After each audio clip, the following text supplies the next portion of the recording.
ഞാൻ സോഷ്യൽ മീഡിയയിൽ പരസ്യം കണ്ടു ഒരു കോസ്മെറ്റിക് ക്ലിനിക്കിന്റെ 8 വീക്സ് ഗ്ലൂട്ടാത്തയോൺ എടുത്തു കഴിഞ്ഞാൽ പിന്നെ ഇയർലി മെയിൻ്റെനൻസ് എടുത്താൽ മതി എന്ന്.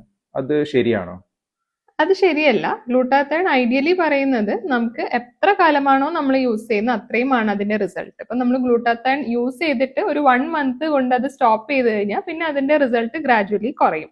ബിക്കോസ് നമ്മുടെ സ്കിന്ന് നമുക്ക് അറിയുന്ന പോലെ ഒരു 28 ഡേയ്സ് കൂടുമ്പോൾ മാറി മാറി വരുന്നതാണ്. അതായത് ഇപ്പം നമ്മൾ ഗ്ലൂട്ടാത്തയോൺ എടുത്തു, നമുക്കൊരു ആന്റി ഓക്സിഡന്റ് ഇഫക്റ്റും വൈറ്റനിങ് ഇഫക്റ്റും കിട്ടി. അതായത് സ്കിന്നിന് ഒരു ഗ്ലോവും കിട്ടി, സ്കിന്നിന് ഒരു വൈറ്റനിങ് ഇഫക്റ്റും കിട്ടി. അത് കഴിഞ്ഞു കഴിഞ്ഞാൽ നമ്മൾ സൺ എക്സ്പോഷർ വീണ്ടും അതേപോലെ കണ്ടിന്യൂ ചെയ്തു, നമ്മുടെ ഡെയിലി ആക്ടിവിറ്റീസ് ഒക്കെ അങ്ങനെ പോവുകയാണെങ്കിൽ നമ്മുടെ സ്കിന്ന് വീണ്ടും ഡാർക്കൻ ആവാനുള്ള സാധ്യതയുണ്ട്. അപ്പം ഈ വീക്ക്ലി ഡോസസ് 8 എടുത്തിട്ട് പിന്നെ ഇയർലി മെയിൻ്റെനൻസ് എന്ന് പറയുന്നത് ഒരു പൊട്ടത്തരമായ ഒരു കാര്യം തന്നെയാണ്. അങ്ങനെ ഒരു അഡ്വർടൈസ്മെന്റ് കൊടുക്കുന്നത് മേ ബി അവർക്ക് അതിനെക്കുറിച്ച് ഒരു ഐഡിയയും ഇല്ലാത്തതുകൊണ്ടാണ്. നമ്മൾ ചെയ്യുന്നത് ഇപ്പം ഗ്ലൂട്ടാത്തയോൺ മെയിൻ്റെനൻസ് ആയിട്ട് കൊടുക്കുന്നത് ടാബ്ലറ്റ്സ് ആയിട്ട് ഡെയിലി അറ്റ്ലീസ്റ്റ് 1000 mg ഡെയിലി എങ്കിലും കഴിക്കേണ്ടതാണ്.